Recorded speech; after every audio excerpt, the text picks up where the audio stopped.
presentation review the next day, and we've decided that this company is worthy of us looking into it further by starting a due diligence group. And typically that means that at least one person is willing to lead it, and hopefully we'll have a couple more that are willing to help. You know, ideally, we'd like to see those due diligence teams actually be larger than 2 or 3 people, so you can spread the workload. And so what we're going to do today is we're going to simulate the first meeting of that group of people doing due diligence on a company.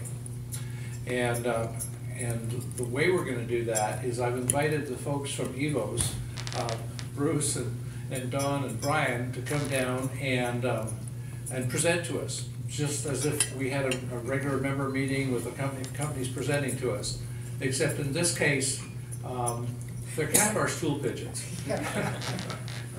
But as we looked at EVOS by way of background back in the fall sometime, and felt at the time that they were a little early for us, but they had some things they needed to do before they really got going on their fundraising. And so I sat down with Bruce and talked through those things, and I'm seeing them do some of the things that they need to do to get ready for a round of funding. And so he's going to explain, he's going to present to you as if he's looking for that next round of funding of $750,000 Canadian, right? Correct.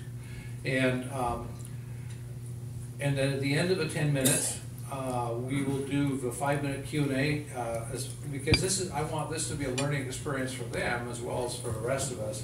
And so here's your chance to, with a reasonably low threshold of pain, to find out what it's like to give a 10-minute presentation and then to be asked questions in 5 minutes. Perfect. So after they've done that, and after we've asked our 5 minutes of questions, then I asked for volunteers, and we've lost a couple along the way, but Marty and Michael and Mark and myself are going to sit up here as if we're holding our very first due diligence meeting about this company. And for about 30 minutes or so, you're going to watch us sort of fumble around trying to figure out what we need to do and get organized. And then hopefully, after about 30 minutes or whenever we've run out of things to talk about, we're going to open it up for discussion of, however long it takes, where I'd like all of you to, ask questions, make suggestions, basically to have a really good dialogue about due diligence within this group. And I've invited these guys to stay because, again, it's a learning experience for them, and so they're going to learn what angels are looking for when they present. And so I also warned them that means they have to have thick skins, because they're going to hear us say, "Oh my God, can you believe I said that?" So, but hopefully this will all work out, and we'll all learn something out of it. So with that, we're going to start with having I have just a quick yes, Bob. question. Are we playing poker with chips, or do you guys really want 700? The reason we're here is to raise $750,000. There we go. That's real, isn't it? It's real simple. Yeah. Okay. Any other questions along those lines? Okay, and feel free to raise, if you think that we're going off base or what you have to say can't wait until the general dialogue.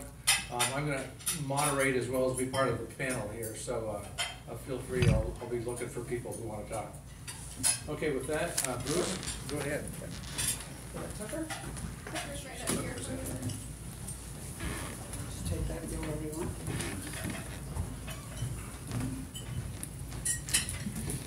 Thank you for having us, and you're our guinea pigs as well. We have not presented to an angel group yet, and so we're really interested in your feedback. Shira has told me that I have 10 minutes, and that she will turn the lights out at exactly 10 minutes, so I will be breezing through this very quickly. My 10-minute presentation is probably more like 12 or 13, so I'm going to go quickly, and I have these beautiful handouts for you of the presentation after, for whatever I miss going through this. So, EVOS is a pre-revenue fintech based in Vancouver, BC. We've built a prototype, exists on our iPhone. We filed a patent on it, and the core management team and our advisory group are in place currently. To date, we've raised $186,000 from friends and family, and we use that, all of it, plus a little bit more, to get us here today. We are then now looking to raise $600,000 Canadian.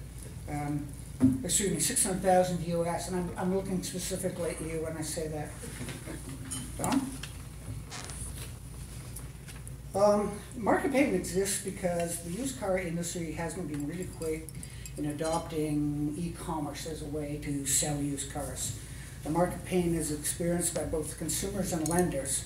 Consumers pay an average of $835 in hidden markups when they finance used cars through dealers. And lenders are entirely dependent on lead generation from dealers. Oh, you're so good.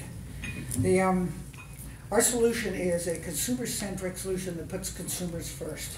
We allow consumers to use an iPhone to generate their loan request that they then send to EVOS.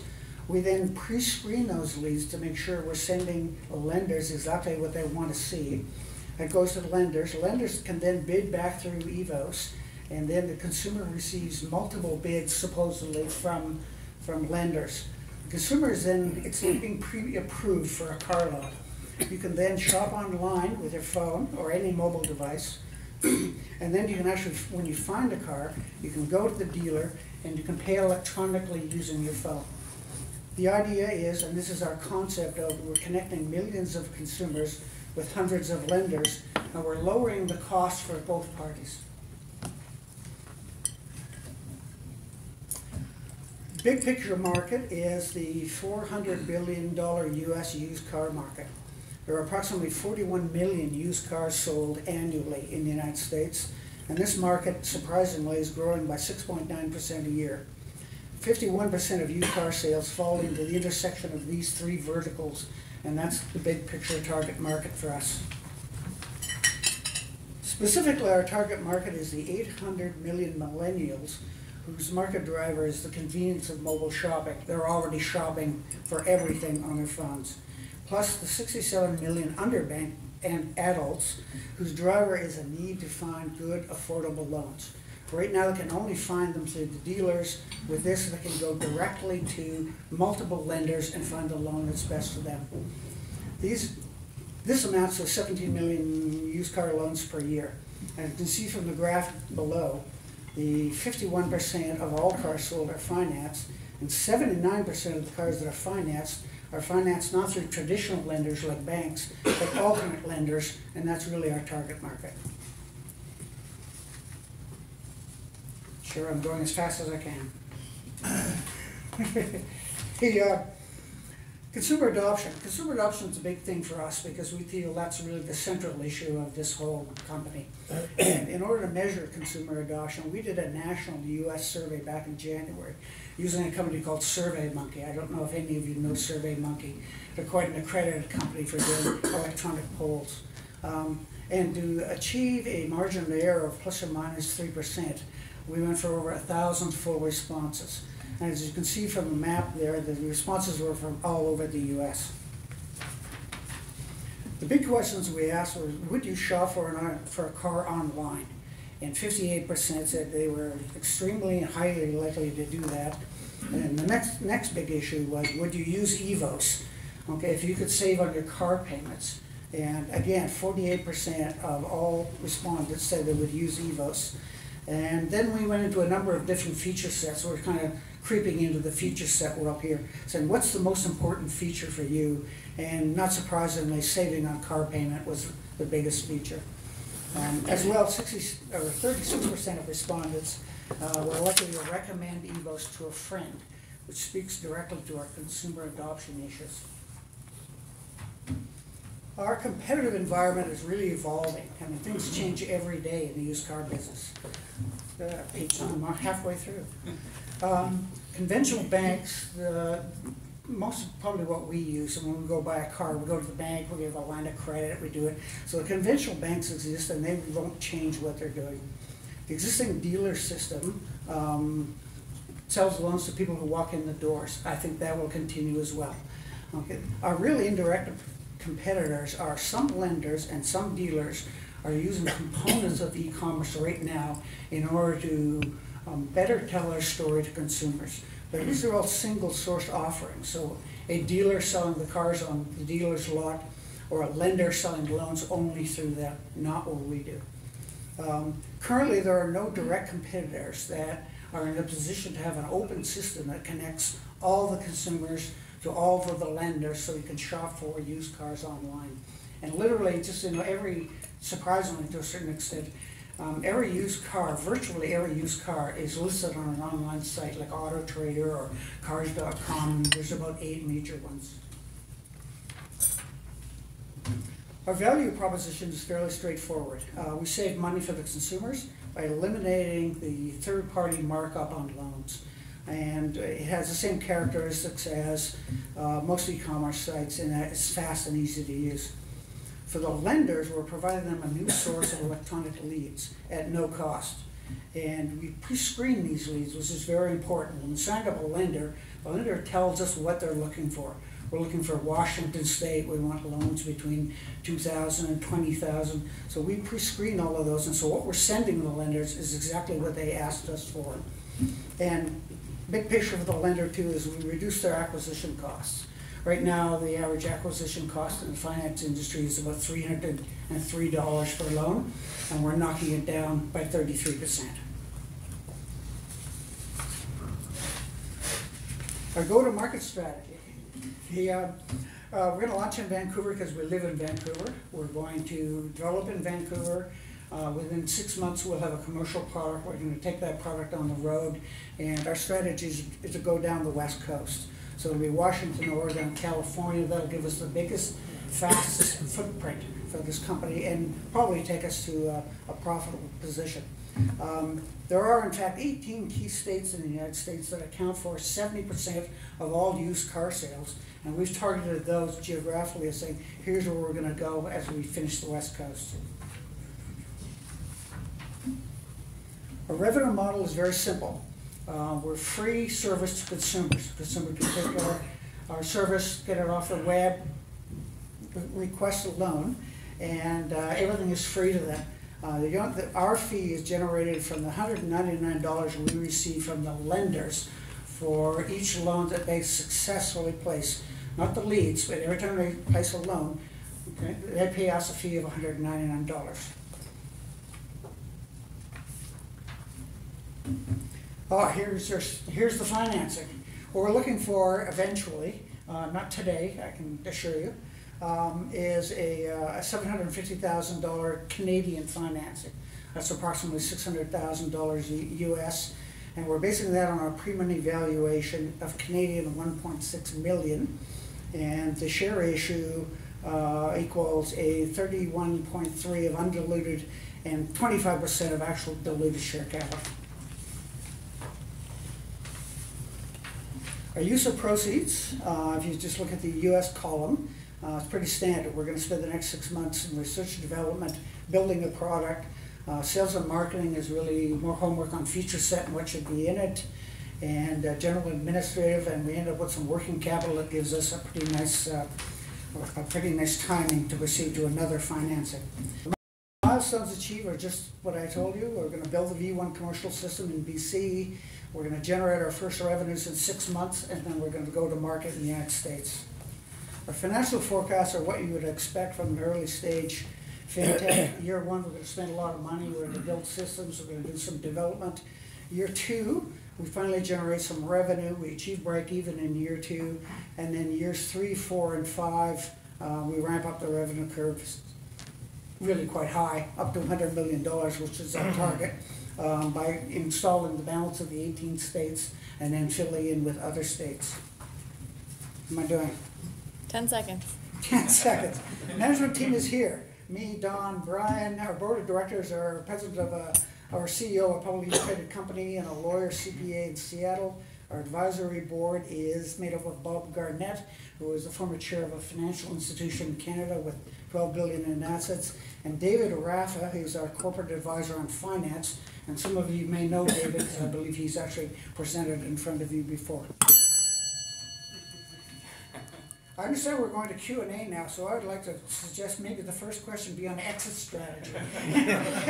Go ahead. Just a wild one. Yeah, I'll wait for you. I'm sticking to the rules here. I'm a Boy Scout.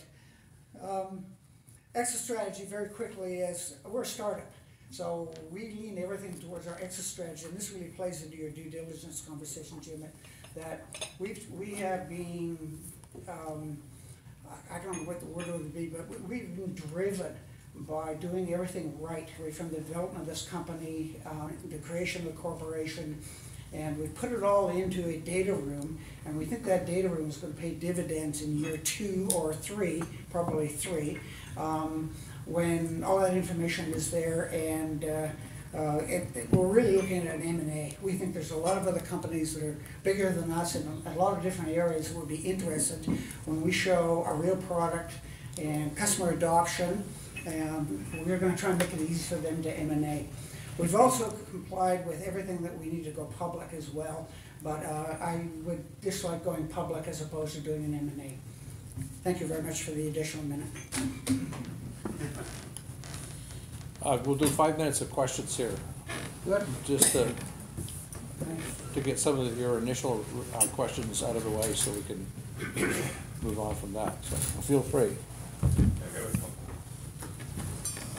First one is, if I heard you correctly, the dealers currently make about $835 commission. That's a federal number. Say that's the difference between what a consumer who walks into a dealership would actually pay as a markup to the dealer. So what the dealers are doing, and I don't know if there's any car dealers here, when the customer says, yeah, I need some financing to buy this car, then the dealer will take a financing package out that he thinks is going to work for the consumer, send the information to the finance company will send it back. And then the dealer would then look at it and say, okay, I'm going to mark it up by, in this case, an average of $835. But you're essentially telling the dealer to kiss that revenue goodbye. Yeah, exactly. You're the middleman, and that revenue no longer exists. Just like it doesn't for many, many other industries that have been discovered by technology. Yeah. Is there an opportunity here for you to work with the dealer? I'm not sure I hold of the deal. The consumer puts out the request, gets the bids, picks one that they best like, then they can go. How are you going to do that? The way you get into the due diligence package, you'll see that the financial projections summary that I gave you are really based on extraordinarily detailed budgets on literally every piece of this company and the growth of this company. So you really looked at, can you do 1 sale today, can you do 2 tomorrow, and you just ramp them all up, and those are the resulting numbers. It's not unusual for a company like ours, which I think our kind of company is binary. It either works or it doesn't work. And there's not much in between. You don't stumble along with expensive computers not doing anything. So if you build a company, and you have to build a company that's going to work, and that's why the losses in the first year are so high. And then it's a matter of sales and marketing. If I could just add to that, it's essentially software as a service, so the company exists in the cloud. We don't have a bricks and mortar presence, and so through social media marketing and things like that, you can very easily get these exponential growths through social media marketing. So. Thank you. I have a follow-up question on Joe. You have this sharp ramp up on your revenue, but when you showed the numbers, it seemed like the amount of dollars you are allotting to sales and marketing is pretty low. And I think that's probably the key, because how else would people become aware of you? I think you're going to find resistance in the car dealers because they make most of their money off financing, not the sale of the car. So they're not going to be happy to see you cutting out that part. So I'm just curious if you could elaborate on your sales and marketing plan. Can I jump in? I do. Yeah. Our sales and marketing plan, first of all, we're budgeting almost 30% of revenue on sales and marketing, so there's a lot of money. It speaks to the growth aspect as well. There's a lot of money going into sales and marketing, focused on social media marketing, which is what gets you these viral growth curves. I think, as Bruce said, it's kind of one of those things that either works or it doesn't work. But now, in terms of the dealer resistance, It's a very, very good point. So let me ask you a question. I'm just going to quickly turn it around. If you walk into a dealer with a pocket full of cash, are they going to sell you a car? Sure. The answer is yes. They're fundamentally in the business of moving iron, as the lexicon in the industry says. So yes, there's absolutely no question that they make money on financing, no question at all. But if you walk in with cash in your pocket, will they sell you a car? Absolutely. On the marketing side, to me, that is the fundamental question of this whole thing. If you can do marketing right, can you build a system? Yeah, we can build a system. We've done that kind of stuff before. But marketing is a make it or break it issue. So we went to a whole bunch of everything from Google Words to find out what does it cost to actually get a customer. What's our acquisition cost? And if you look at that and say, well, we need so many customers, so that costs. If we just do Google Words, that's how we'll find those customers. Then we took that and doubled it. Okay? And then we took in TV advertising, print advertising, social media support. We put everything into this pot that we could think of that would drive consumer adoption. And we ended up doubling most of the figures. And that's how we got up to, in most years, we're spending well over 25% of our revenue on marketing. And that's much higher than, if you look at the, Paul, what's the big company that sells you all your furniture? Wayfair. You mean Samuels? No. The online guys that you see on TV every 5 minutes advertising. And they're doing that. They're doing online furniture selling. If you look at their filings with NFC. Wayfair. Yeah. Wayfair, they're spending about 11%, and we're budgeting over 25%. So we're way up there on our sales and marketing costs, our customer acquisition costs. But your question's perfect because that's what we need. You had 3 groups that you identified age-wise. Did you find different results in the survey? Because I know the millennials will, feel naturally akin to this type of technology. I'm just curious whether the results were different by age group. Yes, they were.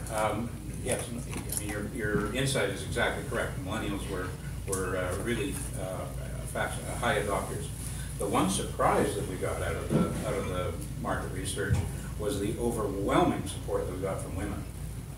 As we're almost all guys in this room, and so buying a car is, you've done it since you were 16 years old.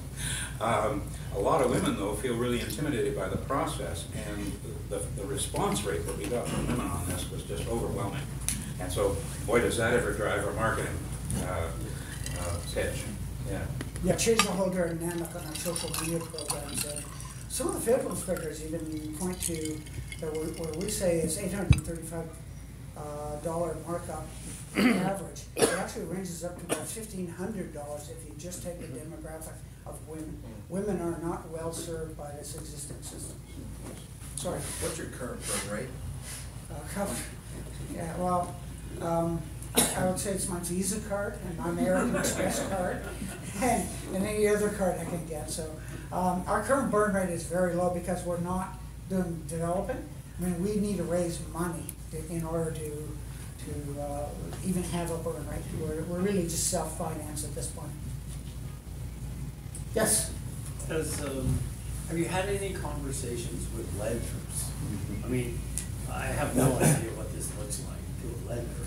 Yeah. And there's going to have to be some kind of integration costs. I mean, what does that look like? We haven't talked to specific lenders because we think it's too early to do that. And we don't want to go to a lender and say, look at this great program. And we're not financed, by the way, thanks. So what we've done, we've looked at everything from the World Economic Forum reports on what's going on in lending, right through to the lenders themselves, because they have organizations. And the lending business is highly competitive now. After 2008, when the economy crashed, banks stopped lending on cars and personal items. And so all these alternative lenders, and there's about 800 of them in the United States, started doing this kind of consumer lending. And those are the ones that we're going to target. And they're kind of individual companies. There's a couple of big ones, but they're not doing car stuff yet. So those, and I don't think, well, all we're going to be is a lead generator to a lender. You go to a lender and your sales presentation is, this will cost you nothing. Tell me what you want. Okay, tell me where you operate. Tell me where you're regulated. Okay, and I'm gonna send you electronic leads. I mean, it's an easy deal for the lender. It's tougher for the car dealer when he gets cut out of the deal, but Kindle did that to Borders, and, companies have done it themselves, so they've gotten rid of their own bricks and mortar and do it all electronically now, so it's a pretty standard practice. We're ready. Okay. One more question, then we'll start our panel. Go ahead, Michael. Thank you, Jim. It sounds as if your technology development process is not very far advanced at this stage, but what do you foresee as the technology risks? Great question. When we first started this company, one of the first things we wrote down there, what are the technology risks? This is a great idea, but if the technology risks, if we're going to do things that don't exist anymore, or that don't exist today, then they're too huge. We went through all the technology, and there is no technology risk now. iPhones exist, the clouds exist, financial institution exists, the way you hook them all together exists. So we spent a lot of time on eliminating that, because it's certainly, even from friends and family, we ran into that early on, and we really had to kind of nail it down, that all the system components exist. All you have to do is put them together. And we're going to use AWS to drive together, so it's, I don't think we have any technology risk. Our risk is consumer adoption. I think that's going to be the big determining factor for us. What about competition? Once you start bringing in $100 million a year in revenue, other people will look at that and say, I can do that too. That'll happen tomorrow. There's going to be all sorts of competition. Any business that says it's not competition is unrealistic. And two types of people who are in the industry already, you're like lending to or someone who said, well, you want to do car loans, but we'll just move one notch down on the lending scale, and we'll do car loans, so there will be competition for them. The other thing that we've done in our financials is we've assumed competition, or copycat competition. First thing is, if you're looking to success with 3 other companies exactly like you, we file a patent on a process. The patent's not going to stop competition, it's just going to allow us to do our business. And so we have a price erosion formula in our financials. We know that 199 is great this year. Next year it won't be, because if you're successful in eroded competition, the price will be driven down. So we've got a price erosion formula that we drive the price down. That's why you see, when you look at those financials in detail, that even though revenue goes up in 4 and 5, the EBITDA goes down, and that's because you have less revenue per transaction. Which sounds like a great technique, but what do you base the erosion on? Why do you think it makes sense? I'm going to have you sit down. I came all this way. You just getting started, right? I know. It's a guess. You know it's going to exist, so put it into the model. It's a pro forma. Yeah.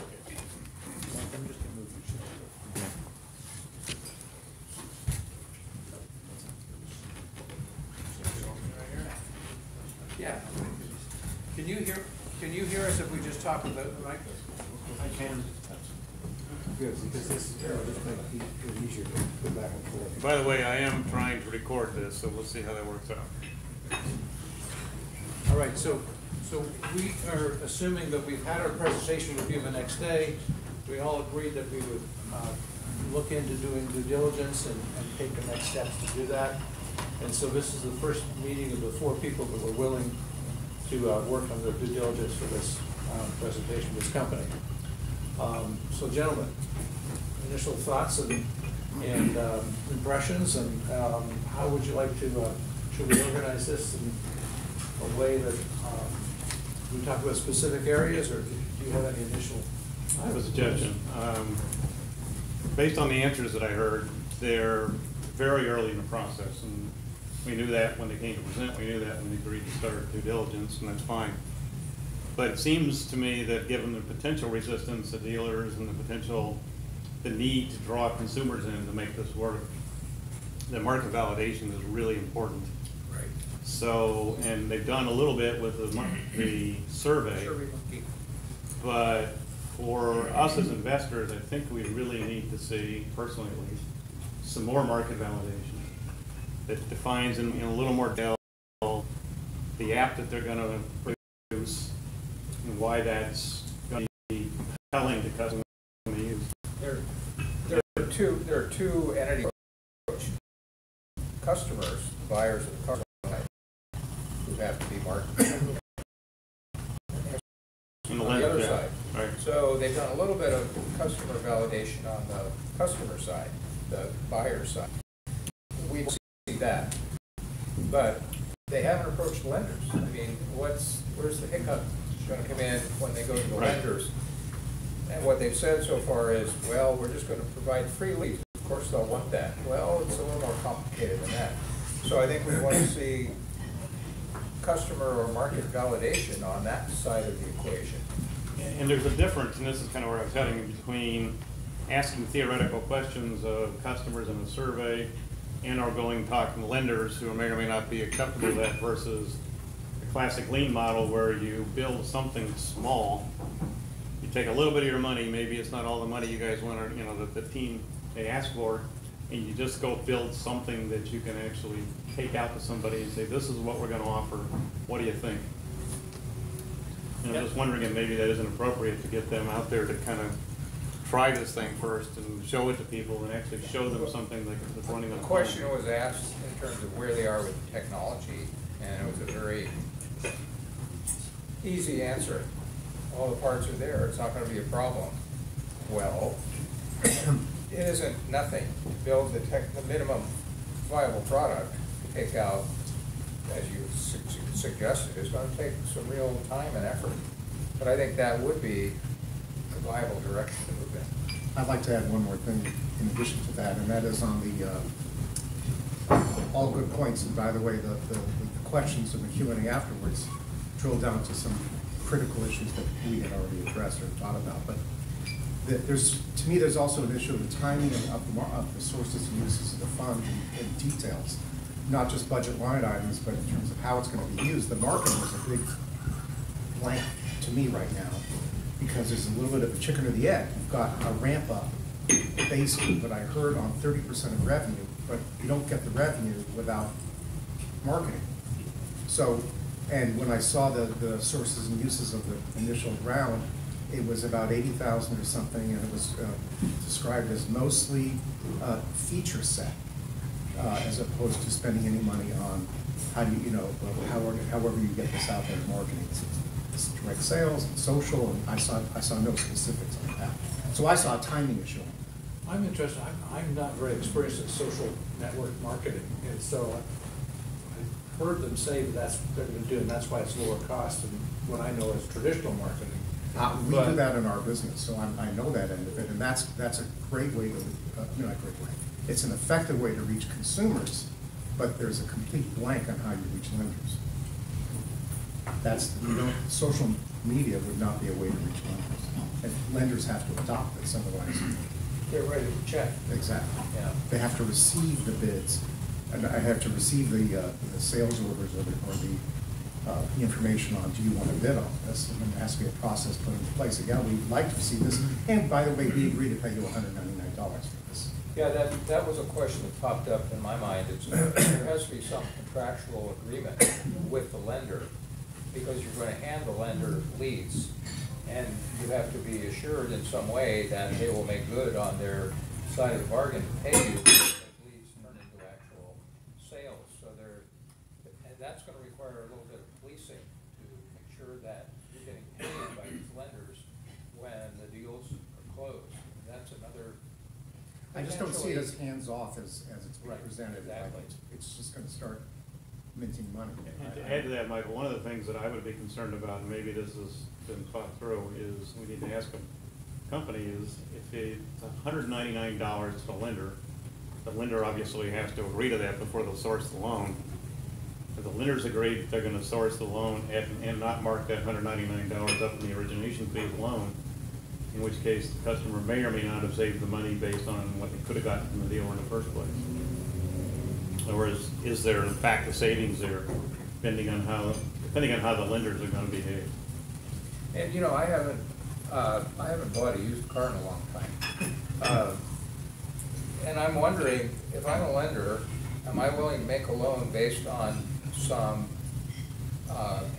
digital paperwork I receive over the internet, or do I actually want to see a person sitting down in front of my desk so I can determine if they're creditworthy or not?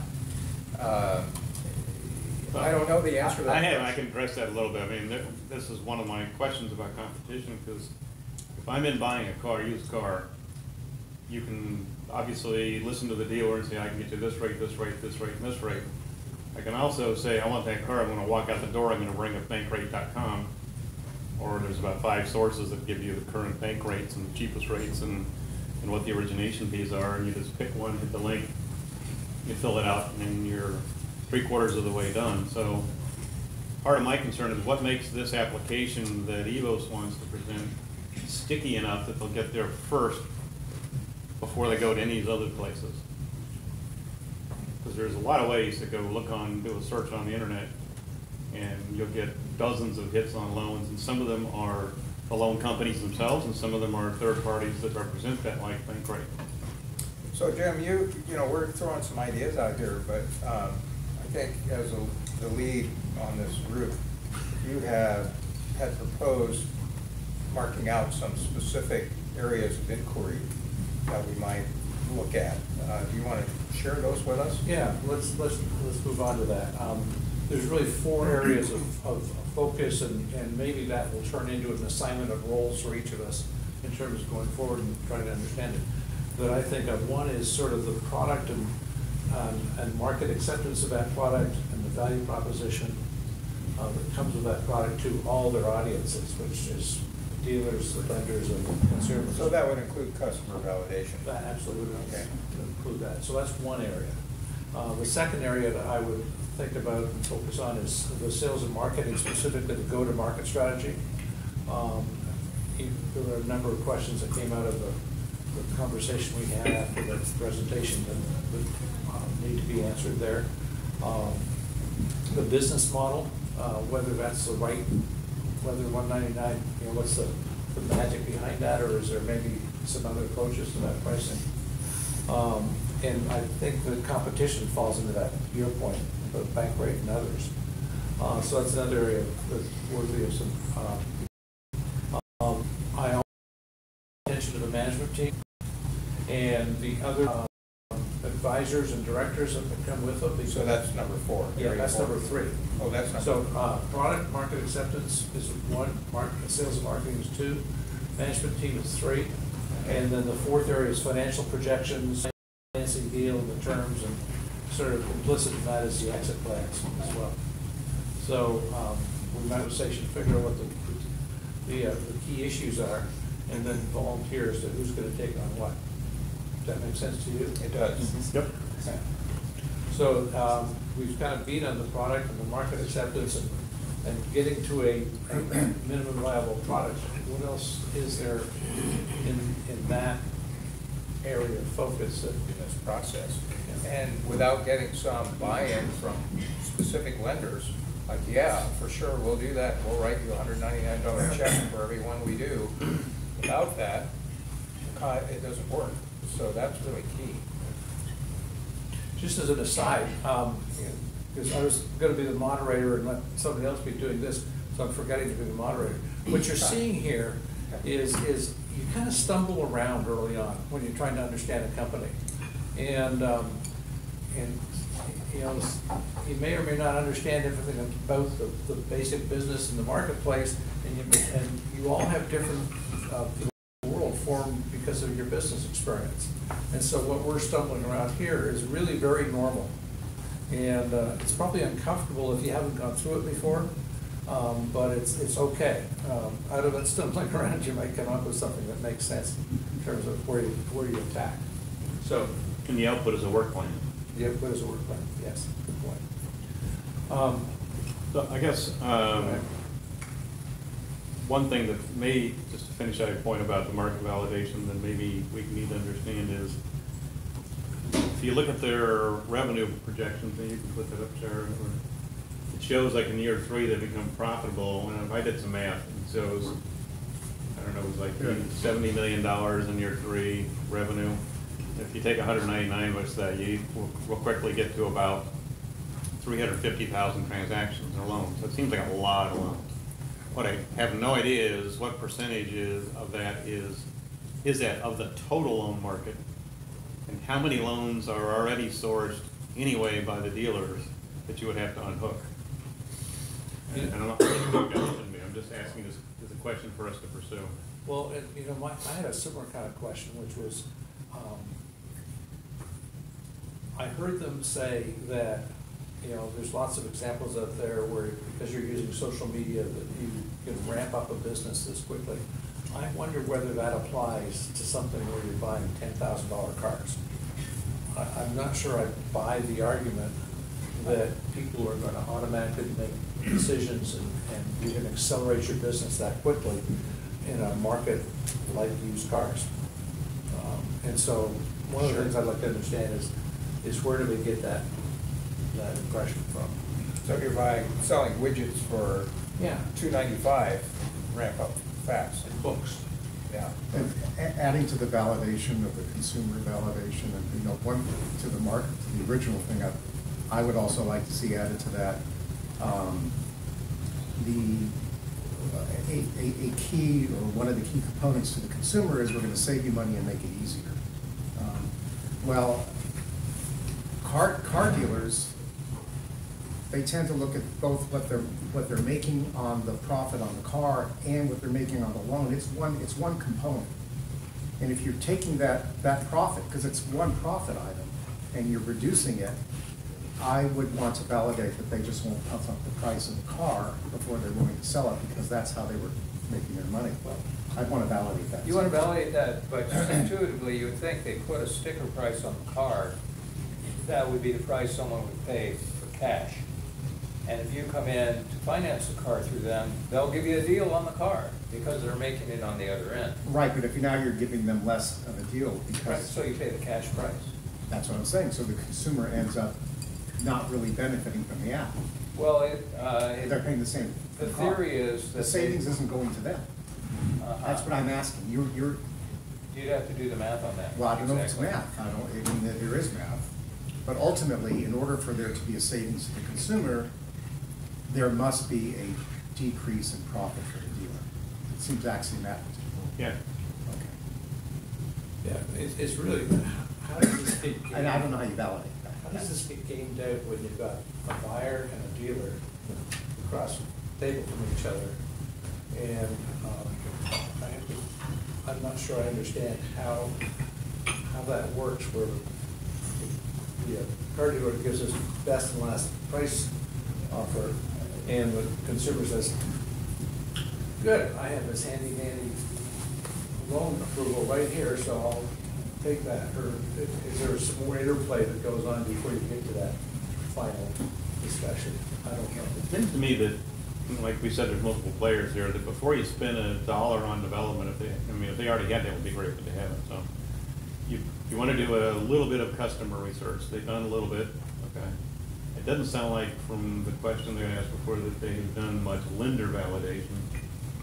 And you need to go talk to them real quick before you spend any money and say, are you willing to, if we provide this third-party app that does all these things for the consumer, would you sign up to pay that fee? What will that do to the overall price? And I think that's a discussion that should be had before they spend any money. So if we're going to divide up the workload for this due diligence process, one of us should be working with the team to elicit from them a clear answer to these questions about validation with the lender, right? Okay. Well, I've got 4 different target areas here. I think that actually there's some crossover between them. That falls into the first one, doesn't it? Yeah, it does. Okay. But a lot of these come back to the financial projections, because I don't know how you raise $750,000 on the promise of developing a product and developing a market. You've got to get to a minimum viable product that you can get out and get some real feedback. And you've got to have conversations with potential audiences, lenders and dealers Yeah, and well, so on. I think if there's. And can you do that with, nobody's gonna give the company $750,000. No, That's an idea. it's conditional. I mean, I think part of the process we're engaged in here is putting together the package that we're gonna go back to them with and say, if you do A, B, and C, then we will finance your project. Now, it's up to you to prove to us you've done A, B, and C. Or maybe we go back and say, look, you wanted 700,000, whatever. But maybe we like the idea, we're willing to give you 150,000, spend it to build a minimum viable product. go do some market testing with the lenders and with the consumers on that, and then come back, and then we'll give you another tranche. So we can stage into it. Stage it based on the market research and validation work they do before all the money goes out at all at once. So we present essentially a schedule of deliverables. Yeah, right. Yeah. If we think, that they can build that product for that amount of money up front. So I'd be willing to take on the task of getting some more of this customer validation information having to do with the acceptance of the customer, the lender to such a product, and rework the car buyer data, and also start poking fingers around in the car dealer's side of this tripod, find out if there are some obstacles there that we haven't really uncovered yet. Okay. So that would be my part of the team. I would, just touching that slightly, I would be willing to take on getting more details and understanding the marketing program and how they intend to ramp up sales that way. There's two sections left, Mark, for us to fight over. There's the checking the management team out, and the other people involved in the company, and the financials, projections of financing terms, and so on. Do you have a preference? Well, all the people in the room here are at least qualified to do the financing, it's probably me. But I'll be happy to do that. No, the reason I say that is because I still want to understand the revenue model. And if that's included in that, then I think we could do that, and I can get some help on the finance side, and we can bring other people in. This is one of the things that due diligence teams should do, is not just the people who showed up at that meeting, but get some help from people in the room, people that have good financial backgrounds that can help with that stuff. Sharp pencils. Bring Kathy to the meeting, There you go. that kind of thing, and then go assess that. But I want to understand the revenue plan for I really like market segmentation kind of stuff, understanding, okay, how big is the market today, and who are those buyers in the subsegments, and what drives those, and what percentage of that market are you going after with what, and then we can get a better feel for just how realistic this revenue flow is based on that. Okay. That means I'll check out the management team and the folks that work with them. Let's talk about next steps, which would be, I think, I'm always a believer in visiting the company on their premises and meeting the rest of the team. Yeah. I think we need to start, we've talked about references in the market. I think we should talk about references of the individuals, and also try to understand whether this model of social marketing can apply to this kind of business and grow at that rate, or is there some other rate that you should assume that it might grow at, and therefore does that change it financially? That'd be Marty's wheelhouse. One thing I'm missing here, though, and maybe I just missed this, but we're talking also about a technological product. And we didn't really talk about looking more deeply, I don't think, into the technology behind this. Is there any development at all so far? What stage is it at? What's realistically going to be required to bring that to fruition? And then I can do that, that's my wheelhouse. Okay. That's my background. But let me suggest one other thing that I think may or may not have been on your list, but I just remember when I joined, every time I saw a presentation on angel investing by this group, it always had somebody like Glenn saying, first rule in doing due diligence is get to know fast. Yep. Don't spin your wheels on a lot of theoretical questions that may be interesting for us all to go pursue for 2 months. If we knew there were 2 or 3 showstoppers, that we would just not waste our time on the other ones. So if we investigated others, I think we need to make sure we know walking out of here what the showstoppers are. What are they? What do you think they Get are? those answered. Market validation is one of them. I mean, to me, just. If nobody wants it. I don't think the technology is an issue. I think I don't see, from what I've heard, there is any major technological advancement being this. It's a relatively straightforward app. It's the concept behind the app that's important.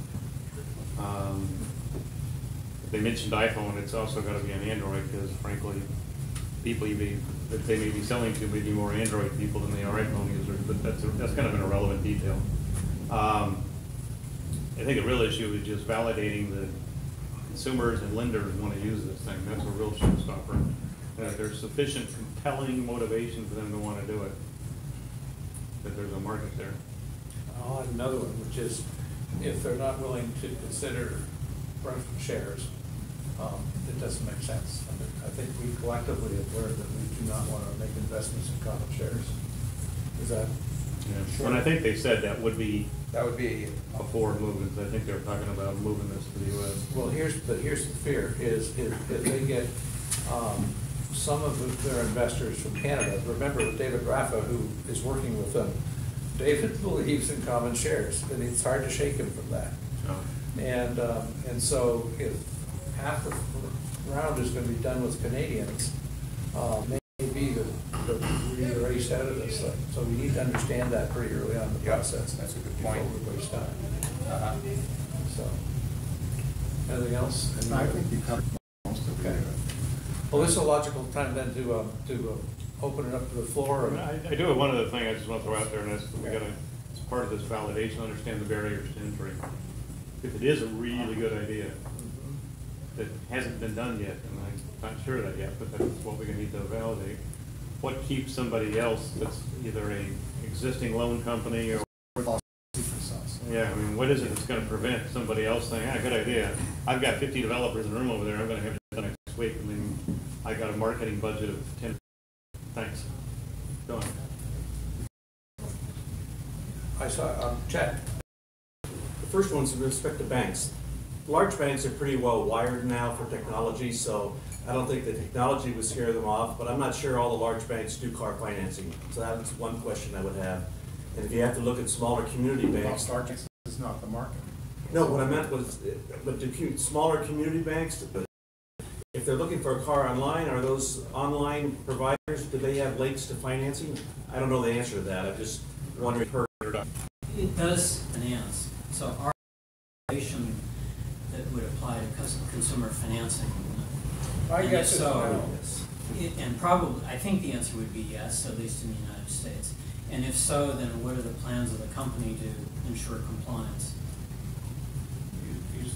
Yeah, my guess would be no, because I think all that this service is doing is, it's basically a way for lenders to advertise. And the lenders themselves are the ones who have to make all the disclaimers and conform with the financial requirements. This is just like a website where you can pick a lender and then you get into their territory and you have to deal with compliance. But that is an important question and it would have to be answered. And to me, it's part of the risk assessment for an investment is what is the regulatory exposure, if any, in this. Exactly. Yeah. You know, we have the Consumer Finance Protection Bureau now that thinks they have a rather large charter, so it is something that would need to be checked off anyway. Yeah. Craig? Two-part question, because first of all, I like the way you segmented it into 4 areas that need to be interrogated. But where does competition fit into that, the competitors? I think of like Quicken Loans, Rocket Mortgage. Well, how hard is it to go to Rocket Car Loans? They're already got a presence and a brand, and they're out there, and they've got something else to fund their development and advertising. Yeah, and that's what I meant by barriers to entry and bankrate.com. The first question was in the 4 segments. Where does the competition? Where does that fit in Jim's list? Is that kind of market acceptance or business model? Actually, I think it's in sales and marketing. Okay. You know, because it's who are you going to encounter when you're out there competing? Yeah, and then I think that is a big question for this investment. What percent of these cars were gonna come from a dealer, what percent were gonna come online? And if it's gonna be purchased at a dealer, that dealer, maybe he makes $800 on that finance package. He's gonna lower that price if you say, well, I've got it here for, you know, for $400. He's gonna lower his price to get that sale. As someone pointed out, it's a separate bag of money in the financing of it. He's gonna lower his price to get the finance package if it's a dealer. But I didn't know how many were coming from a dealer. I don't know the answer to that. Yeah, with this 100% 100% to start with. Bob? You know, I think the idea that the consumers will like this, that seems relatively benign. I think the key, the 2 showstoppers for me, are the dealers gonna like revolt and somehow figure out a way like lowering the price or whatever, something to deal with this. And will the lenders, I mean, you have no idea whether the lenders give a better rate because they always go through the dealer. You know, these kind of businesses, there's all kind of back channels and people get paid in unusual ways. Sure. And I think without really understanding what you need to do with the lenders, much less how you actually technically interface with them. I'm just talking just the mechanics of their business. Would they even want to do business with you? I'm not convinced they'd want to do business with you. So to me, before I spend any time, I'd throw this back to them and say, you have to go answer these questions. Right. Yeah, and that's the getting to know part real quick. Davis. Yeah, the question I had, I mean, we're all assuming the technology's there. That's correct, the technology's there. But there are a couple of questions about the technology.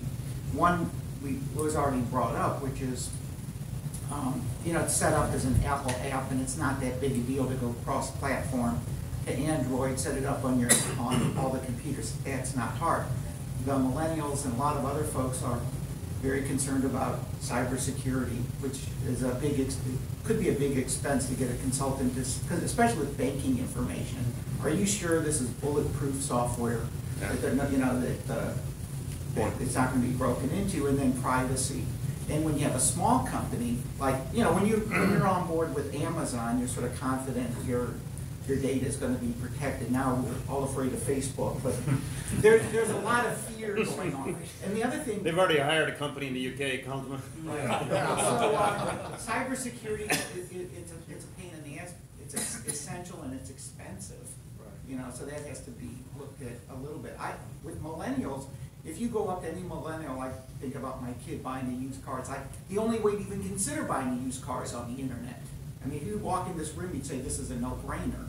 And I think about my wife buying a used car. She hates the feeling of talking to a used. They pitch to me. They talk to, you know, we walk into a used car, you know, to buy a car, and it's, gee, honey, how do you like the colors? And then they talk to me about the financing, and she wants to strangle the guy. Yeah. So anything that would give her power, you know, so it doesn't surprise me this is, you know, in market research is appealing to women. It's like, how do I get this used car salesman to do things my way?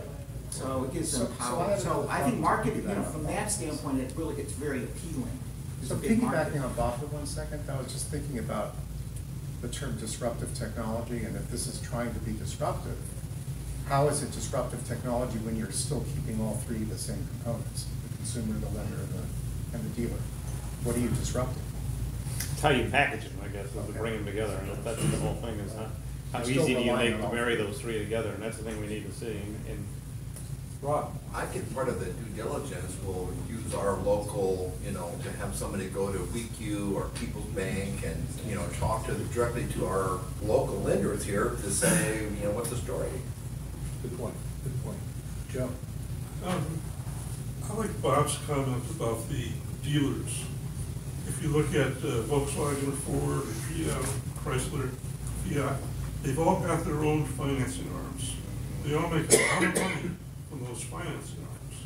They're not gonna go quietly, I suspect. that's more for new cars, though.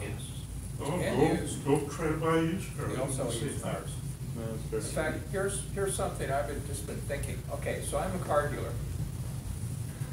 I have a sticker price of $5,000 on this used car. You come in and you're gonna buy the car for $5,000.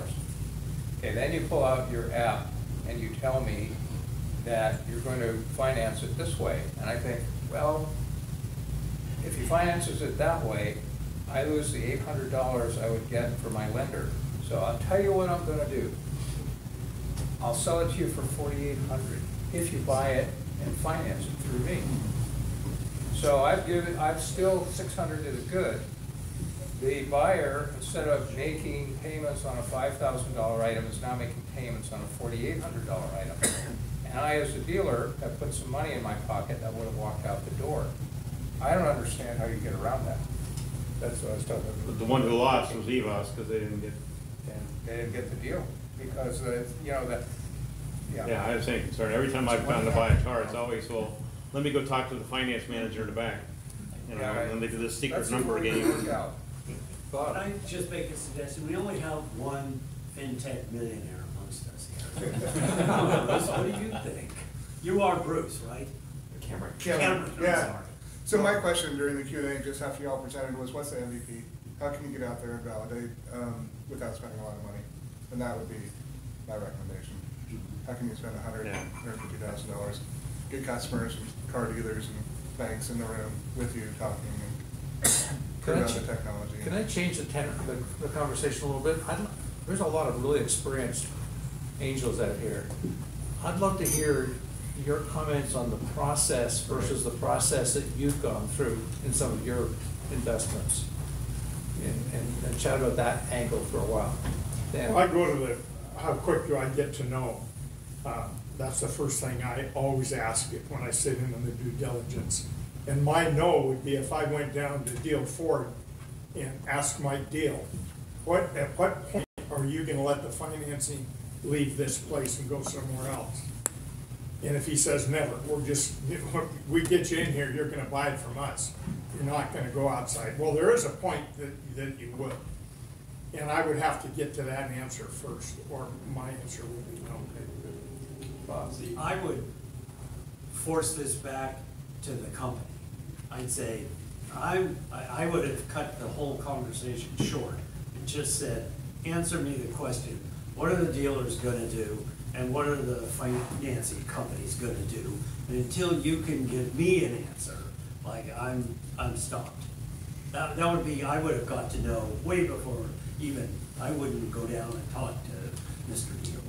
I'd just say, you need to go talk to Mr. Well, I don't think the finance company gives a rat's ass who they loan the money to, you the see, dealership or well, through these folks. You see, I could presume that, but I know in many businesses, you negotiate, we'll give you a better rate, but you have to give us all of our business. If somehow by doing this, they break a contract where they could lose business, it might not be as simple as that. It could be as simple as that. You just don't know. So a really key factor, too bad Glenn's not here, is to get to know fast. Right. Yeah. So you don't waste time, because we're always looking at lots of different deals, and we don't want to waste time. Scott?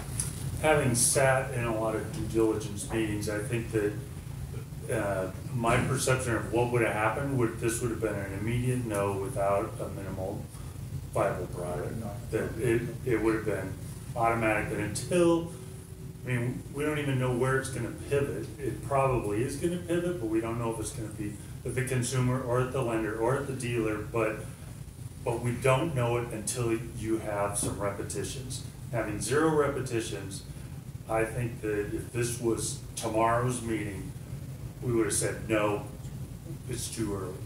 That's early. my 2 cents on what I've seen. Okay. To go back to your question about the process you guys just did. Yeah. I think in the half hour you've taken roughly, yeah, this was a good process because it elevated the what are the get to know questions pretty quickly. And by doing that, you talk about the positives. It was a good overall, but it did filter out or let rise some of those problems. So a good process, freewheeling, not focused on the bad things, trying to balance it out a bit. And can I add to that? Because I think there's a perception, and one of the challenges we have is it's hard sometimes when you go to that Thursday meeting. First of all, it's hard to get people sometimes to go to the Thursday meeting, but as we've observed, it's a great meeting. But even then, it's hard to get people to sign up to do due diligence. And one of the reasons I think, and I'm just guessing, is that people have this perception that there's a 500-page document for due diligence, and once you say you're going to do it, you've got to fill out every 500 pages. In my experience, that's not true. There's no point in even starting on anything beyond the first 2 pages if you can't get the early questions answered and just do them. And so it really becomes an iterative deal. You pick the really tough ones, like Bob's pointing out, and say, okay, that's what I want to find out first, or you get to the minimum viable product, you do that, and you get together again and decide, okay, we're going to so we're going to spend more time on this, so we think it's got good answers, we're going to go forward. No, we're not, because we didn't. And people don't need to be scared if they're signing up for 3 months worth of work just because of that. Yeah. Yeah, just another thought on getting to know fast. I think sometimes there's a tendency to get to know too fast. And we always want to challenge assumptions, whether it's on the MVP or the go-to-market plan. But we're always making assumptions on, and I'm maybe one like you, that the prior dealer is going to fight this for the financing. And that's an assumption on my part. It's a real killer if it's true. So I would identify those that seem like they're bad, but I wouldn't stop just because I've seen that, because I don't know that it's a real killer. So you're saying there's a danger of getting to know too fast? Yeah, and I came to the realization after going to AOA over the years, the Alliance of Angels. For those of you who have been there, they start the meeting with a segment, where are they now? And they go back 3 or 4 years, and they give a very brief summary of companies that have presented or been invested. And I sit there and going, oh, I'm glad we stayed out of that one. Oh, we really should have not said no here because. Okay. So our hit rate is not as high as it could be if we challenged our own assumptions better, is my assumption. Yeah, I think one of the questions too that we have to think about, and to give these, this team feedback, and I don't know the answer to this, but I mean, there's 2 ways to. Percentage of sales and marketing revenue as, I'm saying it backwards. Are you spending enough on sales and marketing? Typically, companies do not do that. Are they spending enough on sales and marketing to really making a judgment about their judgment regarding what it's really going to take to get this product out there and get it sold to people? Because everybody, me included, always thinks it's easier. It's going to be faster. Yeah. Any other thoughts? This has to do with the process. Has it ever been considered to add a millennial? Yeah. That's why Shira is here for everything we need. She does participate. But we wouldn't let her talk. What do you think, sir? But sitting in those due diligent meetings, no offense, guys. I'm taken. Other thought? Just another overview on process. I think the kind of backing and forthing that you did, that Jim, you described as bungling around or something like that, was probably typical. And that's a useful thing to do, even though you're not kind of laser focused on getting to know. That's where you want to end up. But you can't start there. You got to start with where are the problems, where are the good things, what do you think about that? And that sort of surfaces the issues that are going to be the big killer issues, which is what you want to do, and then the killer issues are the ones that get you to know. But the process looked reasonable to me. Good thing. I want to add to that, Bob. I think the process did look reasonable, and it's hard to know where the bombs are, the things that are going to blow it up. And you don't know whether it's sales and marketing or this or that. You don't really know ahead of time. And that bumbling around, you come to the conclusion, these 3 things, we need to know an answer before we proceed. Mm-hmm. And then you stop. And then you stop. Right. Good point. Well, it sounds like we've got to a natural end here. I thank you for all your comments and your attentiveness, and thank you guys for coming down and being part of this. Hopefully it was helpful to you. Very much so. We appreciate all your comments. And thank you. And thank you, Jim, for masterminding. Yeah. Thanks, Jim. You 3 guys for agreeing to do this. And you for agreeing to be here too. What's the pay? Cookie or? Yeah, I was gonna say cookie. That sounds. There's cookies back there, guys. Thank you.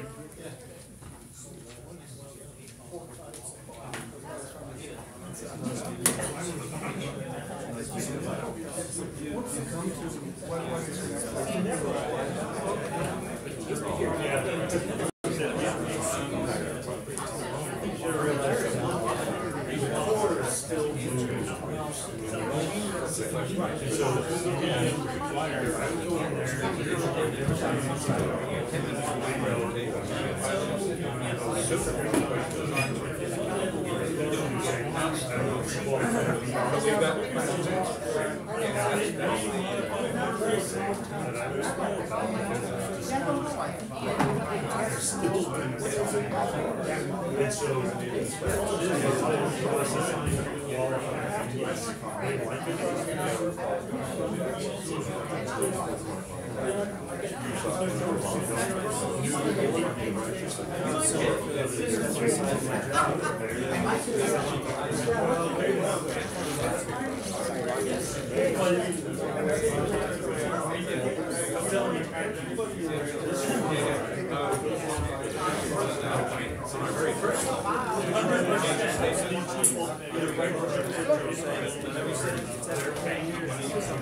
Yeah,